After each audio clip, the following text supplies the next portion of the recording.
And we are live. Welcome back to Totally Recalled MMA. We have been on another little hiatus here. We totally apologize for that. It's been a crazy couple of weeks. We knew that we wanted to preview 223, but I don't think that we could have previewed for 223 because of all the madness that took place in the week leading up to it. Let's just get down to it. So basically, I think it was the Saturday or Sunday the week before, we find out that Ferguson is pulling out of the fight. He's got a knee injury. We're devastated. But then Dana gets on and he tells us that the featherweight champ, Max Holloway, is going to pull up on 8 days' notice. He's going to cut the weight and he's going to save the show. He's going to fight Khabib for the title to become the next double champ.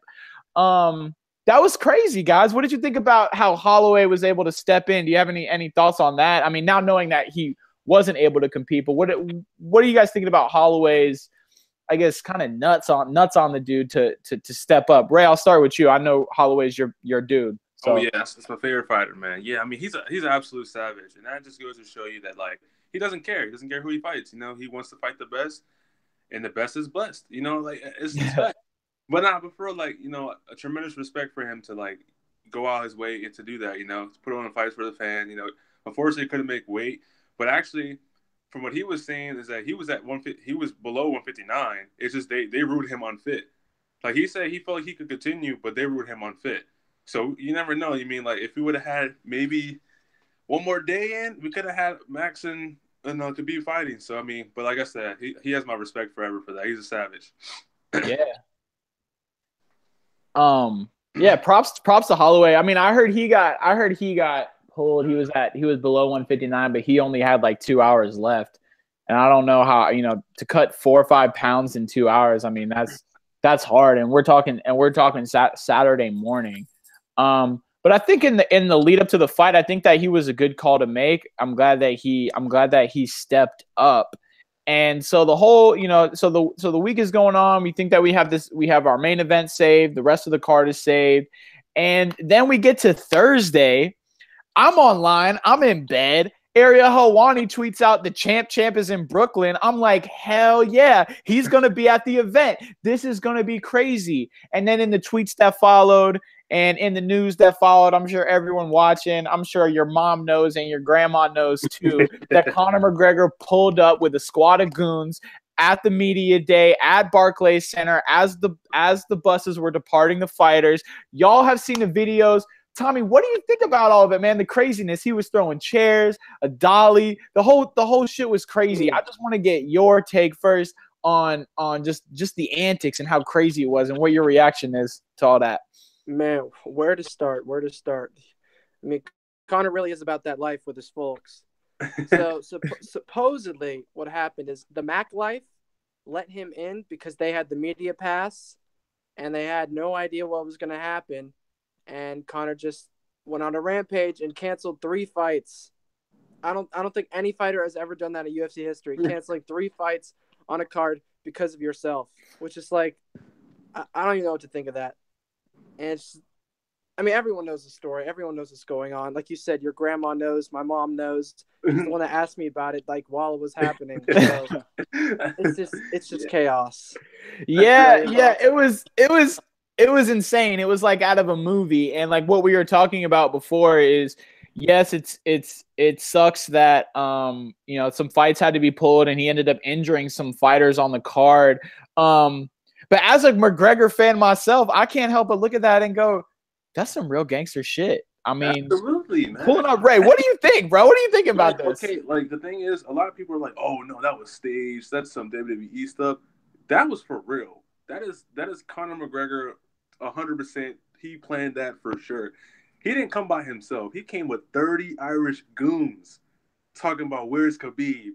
Where's Khabib at? Banging on the windows, throwing dollies and chairs at the bus. Like, you can't stage that. You just can't. Like that was 100% real, and it just shows how much like he does not give a fuck. And but that's what I love about him. I mean, the unfortunate side about it is that fighters were injured, so that's one thing I don't like about it. I don't think he intentionally meant to break the window. I think he was just trying to scare them off and try to put some like fear in their hearts. And I don't think I don't think he had any intention of actually hurting fighters.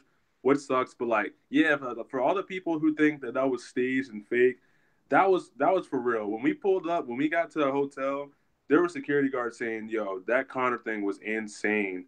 Like there was security everywhere, so that was real. That was not staged. Yeah.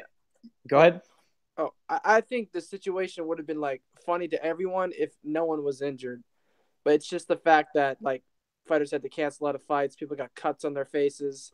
It's just what made people just disgusted by the situation. That's just my thoughts.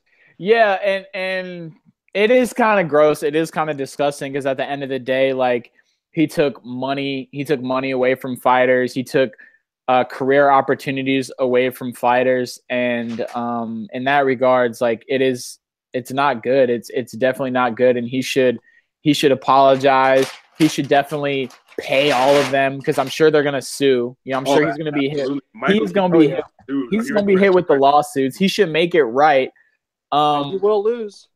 And yeah, I think that a lot of this is going to even be settled outside of the courts. I mean, he has his own criminal charges to deal with, but he's going to have to settle for a lot of this out of court. And there's a lot of people with claims. And I think a big takeaway that I had from this weekend was that it was supposed to be the biggest card of the year. It was supposed to be their biggest event, 2 championship fights, all of that. And somehow, some way, Connor pulled up and made every headline about himself. It's a champ, man. It's a champ. It's the Connor effect, baby. I mean, it's sad it had to be that way. But, I mean, like I said, he always finds a way to steal the spotlight. It's just what he does. Yeah, we love it. And so we're gonna. Oh, at least I love it. I mean, I don't know about y'all. Like we're gonna have to wait and see, and we can come back to Connor after we finish talking about the event. But I think that was a big takeaway. Is like we know who's running the sport. I mean, it's not the UFC.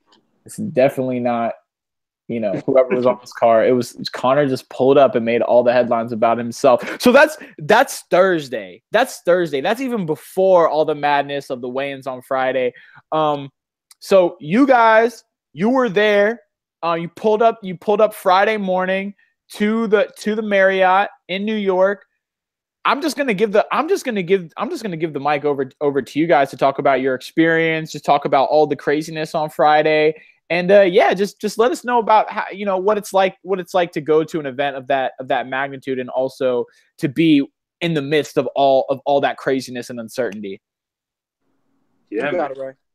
It was sick, man. Like it was life changing, honestly. Like when we get to the hotel, like I said, there was a lot of security there, and there's just hundreds of Russian goons walking around the hotel, making sure everybody gets in there. So like. It was crazy because the cops are talking to us saying, "Oh yeah, the Connor incident, blah blah. We're here to protect everyone here." So I'm like, "Yo, we're in the midst of chaos. Like we're where the action is." So we're walking around smiling. We're like, "Okay, like where's the action at?" But yeah, it was dope, man. We got to see all of our favorite fighters. Like the 30 minutes into being there, maybe like 35 minutes. I'm sitting next to some people. They're wearing like Joanna t-shirts, and you guys know I'm a huge Joanna fan. And I'm like, "Oh, you guys fans? Blah blah blah." They're like, "Oh no, we're her family." So I'm like, what? Like, you're her family? So, and I ended up talking with them, and they were like, she'll be here in 20 minutes. And I'm like, say less. I saw baby girl Joanna come out, and, tears were just coming out my eyes. I had to hold them. And then the thing is, like, the greatest moment of the whole entire, week was honestly meeting her. And because not only is it because I met her, it's because she stopped for me personally. So, that to me was just, the highlight of my weekend, being able to meet her, and the fact that she bitched the security pretty much. I kind of snitched, I guess. She's like, who? She's like, oh, come take a picture of me. I'll take a picture with you. And I'm like, wow, she's talking to me. And I'm like, you know what? I can't, because I respect security. I can't. They won't let me. She's like, who? I point to the security, and they're like, oh, no, it's okay with us. It's okay with us. So, yeah, so honestly, the best part of my weekend was being able to take a picture with her, hug her, cried a little bit. Tommy witnessed it, and I don't know, dude. There's so much to explain. I don't want to talk all day, but there's just so much, man. No, that's cool. I just kind of want to backtrack you guys a little bit, and just with the weigh-ins, Tommy. I don't know if you can talk about the scenes just at the weigh-ins. So we find out Friday morning that Holloway's not able to make weight, and then we're left in the, at least me, I'm left in the unknown. What was it like in the hotel, just kind of during those hours, not really knowing what was going on? So what was going on when we got to the hotel? We thought Holloway was still fighting Khabib. We thought it was a done deal, and how we figured it out, we were talking to someone who was there, and we just like mentioned Max Holloway, and then he was like, "Oh yeah, Max Holloway's out of the fight. You didn't know that?" And we're like, "Huh?" And they're like, "Yeah, Anthony Pettis is stepping up to fight." And we're like, "What is going on?" And then we're looking it up, and it looked like Anthony Pettis was going to fight Khabib, and we're like, "Okay, this is still a cool event. We're going to go see it. Fine. Khabib versus Pettis. Here we go." And so I think Khabib is fighting Pettis for like hours. And I didn't check social media to find out that Pettis is not fighting Khabib because Pettis supposedly wanted more money from his pay cut for a championship bout. Supposedly. I heard he was asking for $1 million. Really? He was asking for $1 million to step in there and fight Khabib. But go ahead. Oh, I mean, just take the fight. Yeah, I mean he's been talking about wanting to get back into title contention. He talked about he wants the title so bad. I understand why he wants the payday because who is he fighting? But at the end of the day, he's talking about how bad he wants the title and this and that, and it's like you just get in there and you get the job done. You do it, you go for it, you shoot for the stars. I mean, I think it would have been a more interesting fight than what people think. But what the craziest part about why we're talking about Anthony Pettis is as we're at the hotel, we're trying to figure out why is Anthony Pettis weighing in when his fight's canceled. Yeah. And Tommy's like, "Hey, did you guys notice that Anthony Pettis just weighed in?" And we're like, "Oh, you're right." And then we found out that he was fighting them, and I was like, "What the hell?" So we got to witness all that commotion in the hotel going on like live. So it was crazy, man. Yeah, and then what happened was they said Paul Felder was going to take the fight. So they're like, "Okay, badass fight, Felder versus Khabib. That's dope." And then the New York State Athletic Commission pulled Felder from the fight because of he did not have a ranking. And in my personal opinion, I feel like if this was in Las Vegas, Max Holloway would be fighting Khabib.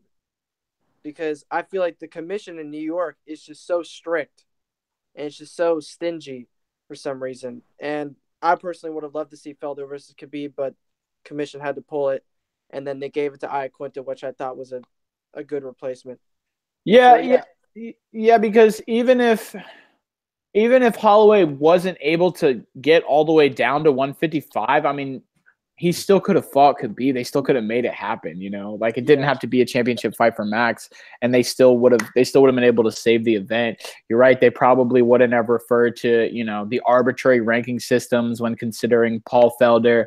But Iaquinta ultimately stepped in. He's the 11 ranked lightweight from Long Island. He's there. He ultimately stepped in to save the show and get the opportunity of a lifetime to fight for the title. I mean, he probably was the most deserving, though, to me, at least on paper, coming off a 5-fight win streak. He's looked really, really good.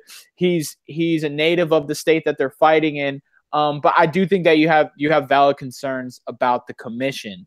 So we finally find out Friday afternoon. We've got our main event set. We find out that we find out that it's ultimately not going to be for a title for Iaquinta because he weighed in at 155.2, which I don't know. I feel kind of weird about. I mean, when he weighed in, he wasn't weighing in for a championship fight, so it's whatever about that. So Saturday comes around. Can you guys talk for a little bit about what Saturday was like, just the energy at the arena, and before we kind of break down Saturday's fights, just what was it like? What was it like in there? Just the energy around the Barclays Center while you're in there, just kind of as it's about to pop off, Ray.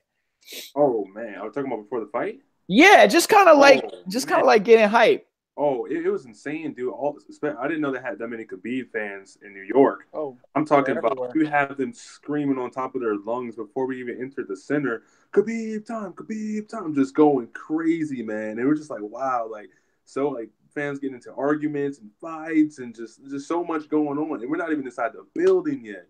And like once we got inside the building, dude, it just felt like home, man. It's like, man, this is where I was supposed to be at. You know, I've been to Norfolk for their card. You know, that was like 6,000 people. We're talking about 20,000 people in one stadium, man. It just we were up in the nosebleeds, man, and it's just the view we had was just perfect. And you just see the whole crowd. And it's just I can't even explain to you guys how loud it was in that building. It's like there's no feeling like it, man. I wish he could have came with us, Kyle. We'll do it. MSG next year, November. We'll do it. We're gonna do it. We're gonna do it, man. I believe, man. We're gonna do it. MSG in November. We're vlogging and we're gonna experience this together. We're gonna put it on our podcast. It's gonna be dope. We're gonna get it. We're gonna get it done, man. And the energy looked crazy. And I have to give props to the UFC as a promotion for all that went on, all the fights being pulled out, everything that they had to do with losing their main event twice.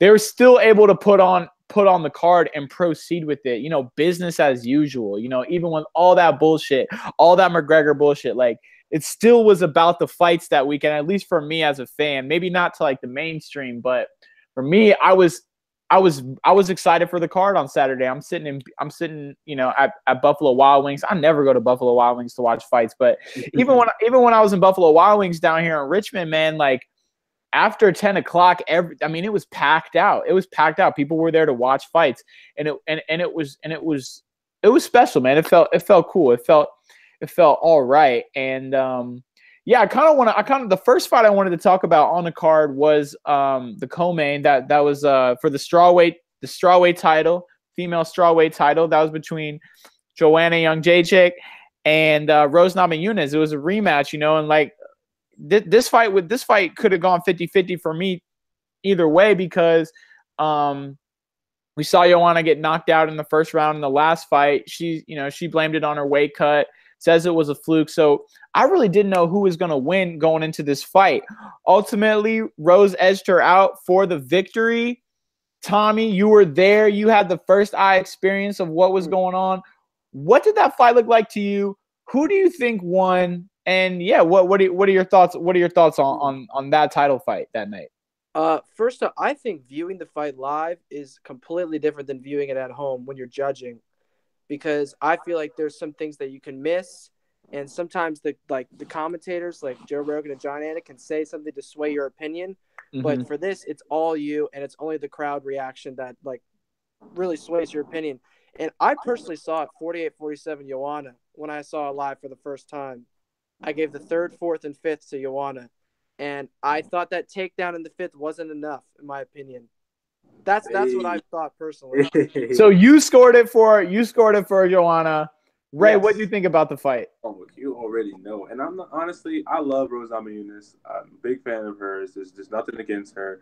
I just thought Joanna won that fight. I mean, Rose landed probably the heavier shots, the more noticeable shots. But as far as shots landed, Joanna outclassed her, man. It was 140 shots landed to 100 shots, and just the strike comparison, which is completely different. You know, Joanna landed more all around. I honestly, I thought she won the fight. But I mean, I can also see you went 5 rounds with the champion. It's really hard to take away the belt if you don't finish in a title fight. It's really hard. So I understand it was a pretty even fight. I think they're even fighters. But in my opinion, I think Joanna should have had it. And just to like kind of throw it out there, it's kind of like it's kind of off topic. But we actually almost didn't have that fight that night. Rose actually almost pulled out. And the reason behind that was because the dolly actually almost hit her in the head. So we actually almost didn't even get that fight. And that card would have been completely pulled. And so that's just something to think about, that we almost didn't even have that fight, man. That's crazy. Yeah, pretty crazy. I understand that she was shaken up and whatever. It would have sucked if she pulled out. Okay, so you guys were there and you guys scored it. I mean, you said 48-47, Joanna. Absolutely. Me, go ahead, Tommy. Oh, sorry to interrupt. But I really wouldn't disagree with you if you said 48-47 Rose, because it's such a close fight watching it. So very even fight. So when I was watching the fight on TV, I didn't, I was in a restaurant or a bar, so I didn't really hear the commentary.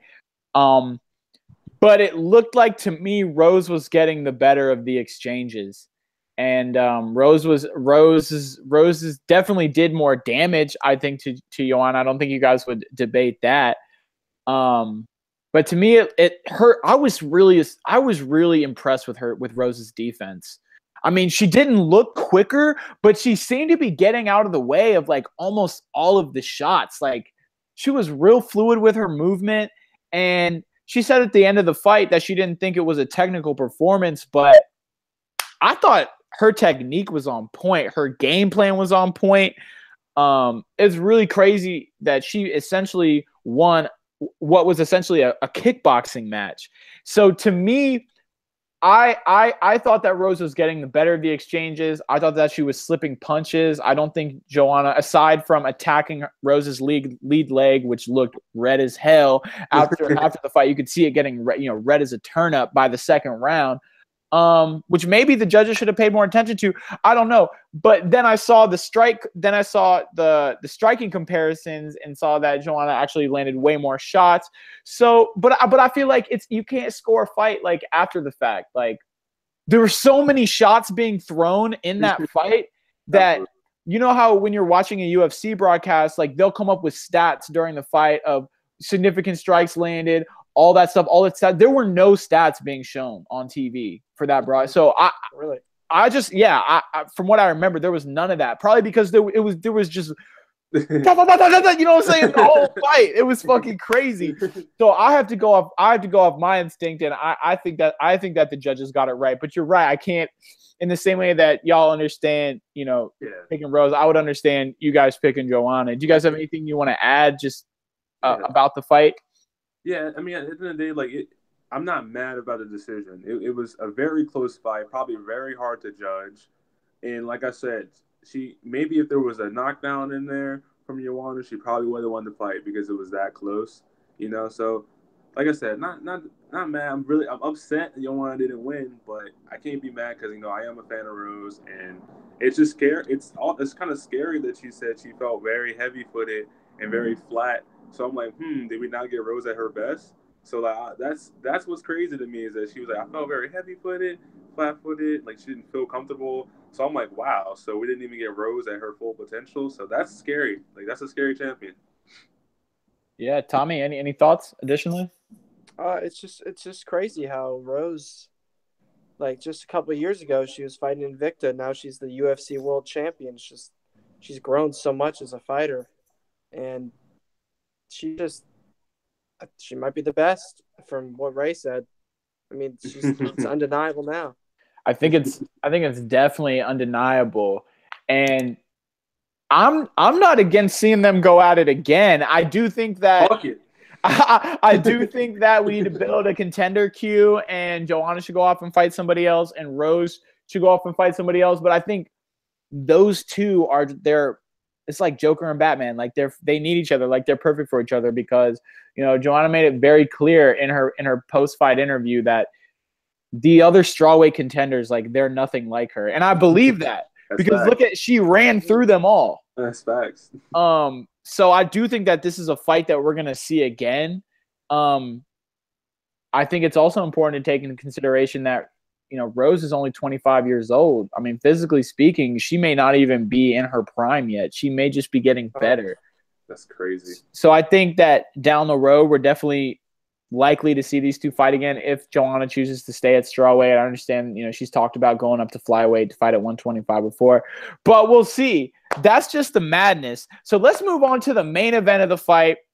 Iaquinta, 11 ranked Iaquinta versus Khabib, number 1 ranked, number 2. I think he was number 2 ranked. But this was a title fight between a guy who's been sitting at the top of the division, mauling everybody, 25-0, against an Iaquinta who's 11 ranked. Yes, he's coming off a 5-fight win streak, but already going in, I mean, I think I kind of knew how this fight was going to go. So Khabib basically did what he always does, shoot for the takedowns early. basically mauled him for a large majority of the fight. There were periods during the third and fourth round where he did stand up and strike with Iaquinta, which he looked okay at, but ultimately Khabib edged it out, and he is the new lightweight champion, guys. I mean, whether you think it's disputable or not, whether you think he's the paper champ, who you think is the best lightweight in the world, we could talk about that after, but just what were your guys' impressions of the fight? Tommy, I'll start with you. I mean, I just thought Khabib was definitely the better fighter that night. I mean, Khabib was controlling Iaquinta on the feet, which is crazy. Khabib has a very, very underrated jab standing up. And that me and Ray were talking about it while we were watching the fight. We were noticing that how clean Khabib's jab, he was just tagging Iaquinta over and over again. And that really didn't allow Iaquinta to just get off on any combinations. Because Iaquinta seemed very tired in like the third and fourth and fifth rounds. His punches seemed like so slow. I mean, we were so far away watching it, but we could just tell how tired Iaquinta seemed. And yeah.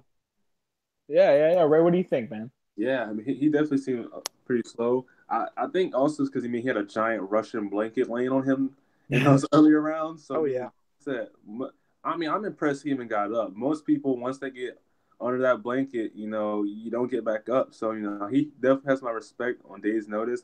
I think if he had a full camp, I don't know, it probably need to still be the same outcome. But I feel like if he had a full camp, Iaquinta training for Khabib, who knows? It could be a different fight. But I really like this fight for Khabib just because he got to showcase his striking. We don't really see it a lot. He was throwing spinning kicks. His jab was beautiful. Just you got to see a different side of Khabib, and it was awesome to see Khabib go out his comfort. I wouldn't say comfort zone, but for him to expose a new side of him. Like, hey guys, I can strike too. I'm good with my hands. I'm good with kicks. He was throwing high kicks. I mean, I've never seen Khabib do any of that, so it was sick, man. Yeah, he definitely won every round convincingly. Yeah, and I know there's been a lot of criticism of his stand up. Maybe that was because of how we were talking about how sometimes the commentary can influence people's perception of a fighter, and Rogan was definitely making some interesting points while the fight was going on about either how slow Khabib started to look going into that third and fourth round, or just how he was really going on the guys striking. Me personally, I was impressed. I was very impressed with Khabib's stand-up game. I thought all of his stances were very, very unorthodox. He was able to slip pretty much almost every punch that Iaquinta threw at him.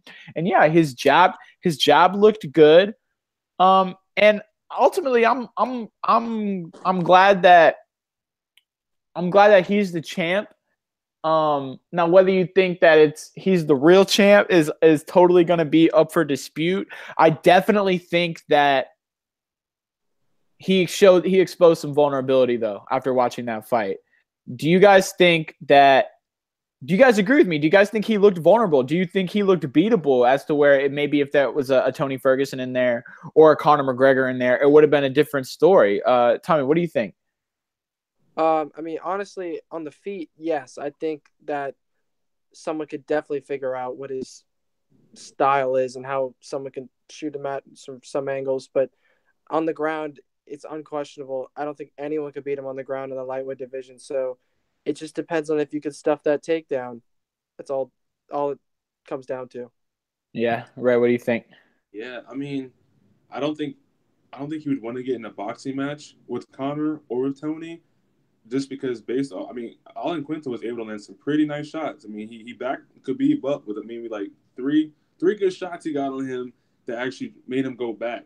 And if he tried to play around with Conor or play around with Tony, I think he might get himself in some trouble because they're way faster than Iaquinta. So I just want to see him fight one of them so bad. I mean, I don't think we'll ever get Tony versus Khabib ever. So we're gonna have to do Conor versus Khabib, and we need this fight, please. No, we need this fight. We need to go back. We need to go back to this point because we were making it before the show. If you are willing to pull up from another country with your whole squad, fight me, Khabib. Where's Khabib at? Like, blah, blah, blah, blah. And get arrested, do all this bullshit, and then you don't fight him? Certified bitch. Bitch. You're just a bitch. Certified bitch. The fight, MMA gods, this fight is a fight we need to see if the world is going to end or not. This is the fight we've been waiting for. And this is this is the fight that if we just have to see this fight, man. I mean, this determines who the baddest man in the lightweight division is. You know, Tony's out of the question right now. You know, you got Conor that went, like you said, flew all the way from Ireland, was playing no games with Khabib. He's throwing shit. He wanted to street fight Khabib. So if he's willing to do that, he has to step in the octagon with him, and that will determine who is the man. And it's just something we need to see. Like, is he going to try to take Conor to the ground, just smash him, get over quick? Is he going to stand up? And what if he outstrikes Conor? What if he KOs Conor? Or what some crazy shit happens? Like, who knows, man? This is a fight that determines the fate of the galaxy. Like, that's the fate of the galaxy. Yeah, that's what I'm saying. Tommy, go ahead. Tommy, go ahead. I mean, in my opinion, I feel like, no doubt, this will be the highest selling UFC pay-per-view of all time. In Russia. We do it in Russia. In Russia. We'll pass Diaz McGregor too. Absolutely. It's the fight to make. And, you know, maybe Conor's more calculated than the world gives him credit for. I mean, maybe he knows that Khabib is his next opponent. And if I'm McGregor and I'm watching him fight, I'm watching Khabib fight Iaquinta, I'm picking that part of fight. I'm picking apart that fight, and I'm looking for holes. I'm seeing Khabib's vulnerabilities, and this is the fight that we need. You're right, Tommy. This will be the highest selling pay-per-view of all time when considering both fan bases. A lot of people don't understand how many millions of Russians follow Khabib.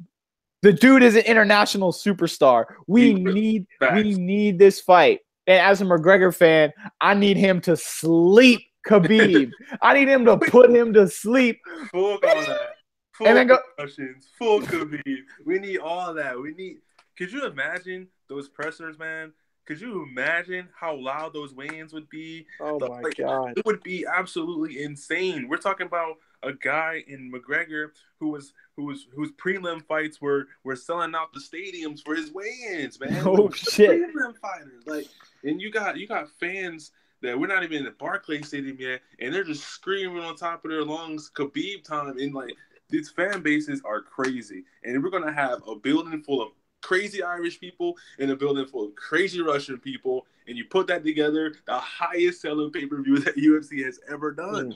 Yo, they're gonna sell 100,000 people in a stadium. They can definitely do that. They can't do it. I don't know if they can pull it off in America. I mean, obviously they can if they go to MGM or something, but when you, small. Wembley Stadium, they had 99,000 people at Klitschko Joshua. You know what I'm saying? This is bigger than that. I can't be stupid for saying this.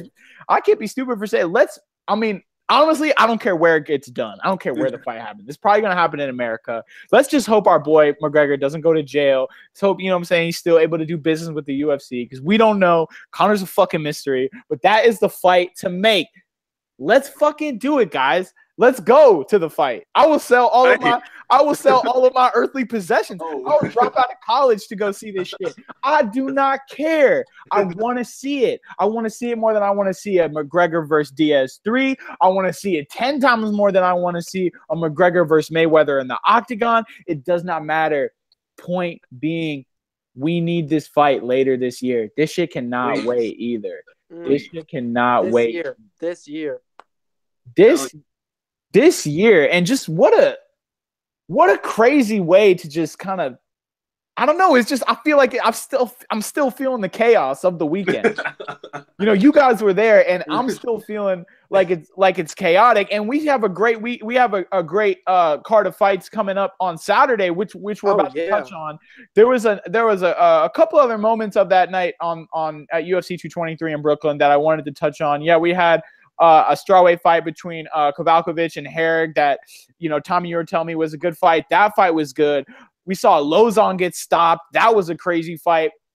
But I know y'all want to talk about Zabit. Tom, what did you think about Zabit versus? I don't want to butcher the kid Kyle's name, but you want to talk about Kyle Bosnia. Go ahead, Tom. What did you think of Zabit? Man, that was the best fight I've ever seen live. I mean, I've been to like 7 live shows, and just the electricity in a building. It felt like Khabib was fighting because all of the Russians were so on Zabit.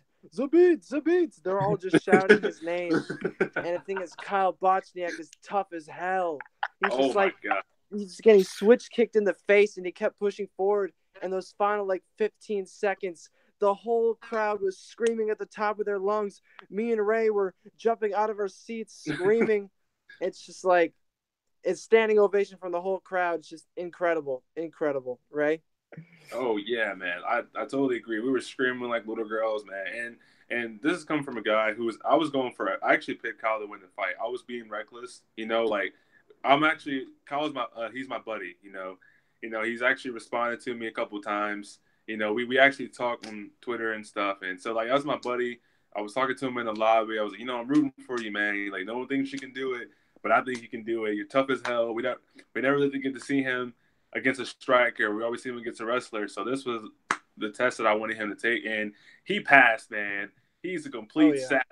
You're talking about getting kicked straight up your chin, side of your head, and you're just sticking your tongue out, throwing your blood around, and you're just having fun. And that was honestly one of the most exciting scenes. Probably one of the best fights I've ever seen. Bro, he was getting his ass whooped up and down, but he still kept charging forward. This motherfucker's Zabit put on a clinic. Honestly, he showed everything. I mean, I don't know what round it was. I think it was either in the first round where he put his hand on the ground and looked like he was about to pop up and do a little corkscrew kick like he missed. I don't even know what that was. He was doing some shit that I had never even seen. You know what I'm saying? The craziest thing part about this fight is Zabit broke his hand 30 minutes before the fight. What the fuck? 30 minutes before the fight, and he still went in there and did that? He is a savage. He's a savage, bro. Bro, online they're calling him Zabit Abraham Lincoln because he looks like Abraham Lincoln. Hey, I see it. Dude, he definitely gained me as a fan. I was already hot about him from his other bouts, but that solidified he's an absolute. He called out Yair. He called out Yair, dog. Oh no! Geez. Oh my god! That's bro.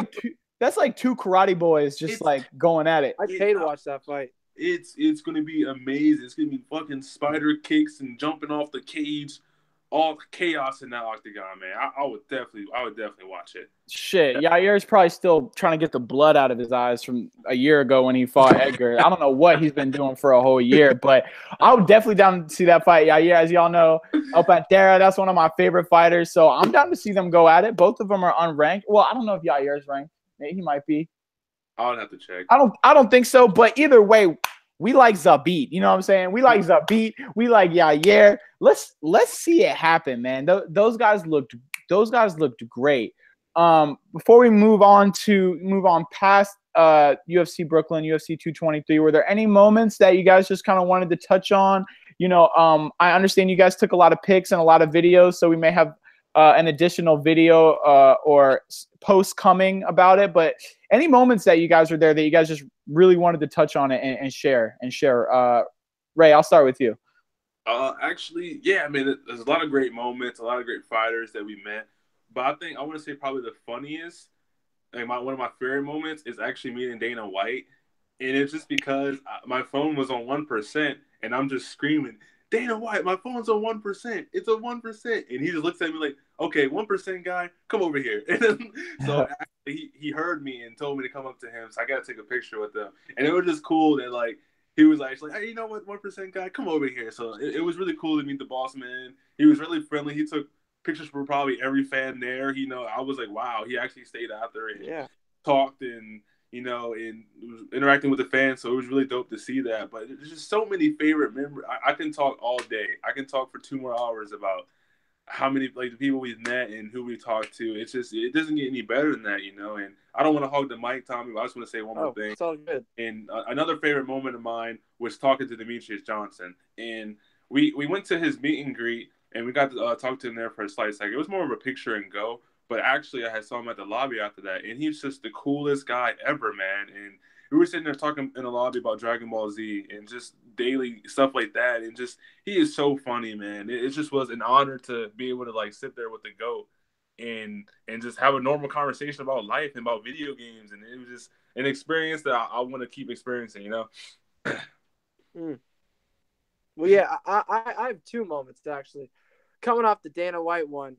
So what was going on is we were on a level above while Dana White was meeting with friends, with like his fans and stuff, and we were like, oh, we're never gonna get to him, and the Ray's like, dude, let's just jump it. And so we just jumped down a whole level. Security does not see us for some reason, and we somehow sneak our way up to Dana White, and it was like such a crazy moment. And then TJ Dillashaw was there too, and we somehow got a picture with him, which was crazy because right after I met Dana White, I turn around and I see Ray taking a picture of TJ Dillashaw. I'm like, what the hell is going on? And also, there was another fighter hotel which supposedly had like guest fighters, and I was trying to see Robert Whittaker. Mm-hmm. I was trying the whole weekend. I was like, man, I gotta see Robert Whittaker, man. I gotta see if he's there. And then I like begged Ray and Peter, who was also with us, to go see the fighter hotel. And literally, as we showed up, Robert Whittaker was standing right outside the hotel. And if that's not destiny, I don't know what is. That was just absolutely crazy. We cannot make this up. Tommy, the whole entire time was like, guys, we need to go to this hotel. I'm like, there's no way he's there. I mean, it's the day's over, the conference is done, he's not going to be there. Like, please, can we go check? I'm like, okay, let's go check. So the hotel is actually a 5-minute walk from our hotel. So like, screw it, let's just walk. And literally, as soon as we pull up, the first person we see outside the hotel, Robert Whittaker was right there. And I just couldn't believe, like, the timing on it, though. Like, we could have went at any time, but the fact that we went at that time and he was literally waiting, like, right there outside, it literally was destiny. It's destiny for us to meet him. And I'm glad Tommy got to meet him because that's all he wanted to meet the whole entire week. Hell yeah. That's fucking sick, man. It's definitely cool. I'm jealous personally. Like I can't imagine you guys are crazy into the sport, going there and seeing all those fighters like firsthand, having a moment like that where like the universe just lines up for you and you're able to see Whittaker outside the hotel. That's crazy, man. It's definitely something that I know you'd recommend to any other sports fan or any other UFC fan to go do. I'm really glad that you guys went and did that. So that shit was dope. Absolutely. Let's move on from UFC 223, even though I know we could go on for hours and we're running out of time here. I think we're coming up. I mean, not that we're running out of time, but you know what I'm saying? We're going on and on and on. And I don't want to end the show without touching up on UFC Glendale.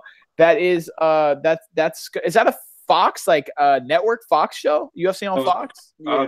I believe so. Okay, so it's going to be on Fox. This is a lightweight fight between two contenders. We've got Justin Gaethje and Dustin Poirier. I'm actually really, really excited for this fight. Justin came into the UFC last year. He had a war with Michael Johnson, knocked him out. Got into a war with Eddie Alvarez. Unfortunately, he was knocked out, and he took his first L of his career. Poirier, as we know, is coming off of a win against Anthony Pettis, trying to get back in line for a title shot at 55. And I think these two match up very, very nice stylistically. I'm not going to call who I say is going to win, but just Tommy, I'll start with you. How do you see Poirier versus Gaethje going down? What interests you about this fight? I just feel like it's an amazing style matchup. It's just two lightweights that are destined to fight. Because it's such an electric matchup. Dustin Poirier, he's total excitement. Justin Gaethje's total excitement. I don't know how, in God's name, this is going the distance, but if it does, then I'll pay someone $100. It's not going the distance. It's not. It's not. Ray, what do you think? And it kind of sucks because these are two of my very favorite fighters. I'm a huge fan of Poirier and a huge fan of Gaethje, so I don't want to call this fight like you said. It's too hard for me. But I don't know, dude. This is gonna be if you like Eddie Alvarez versus Justin Gaethje, if you like Eddie Alvarez versus Dustin Poirier, then this is a fight to tune into. This is gonna be a straight blood fest. This is gonna be a UFC bleed fight. It's gonna be It's like gonna be bloody. I don't even Yeah. I can't even comprehend. Like I don't even know what to say right now. I mean, I'm so amped for this fight, and it's this Saturday. We're like, oh man, there's no way in hell this fight goes. If it goes a distance, they're both sides of their face is going to be drooping. It's going to be. They're not gonna come out the same. Never again, ever again. It's going to be straight a war, and I cannot wait, man. This month is stacked. Oh, it is. Oh, it is stacked. What's going on the following weekend? Do you know? Do you remember? Barboza and Kevin Lee and Swanson and Edgar. Those are FS1. Those are fight nights. Yeah, that's that one card.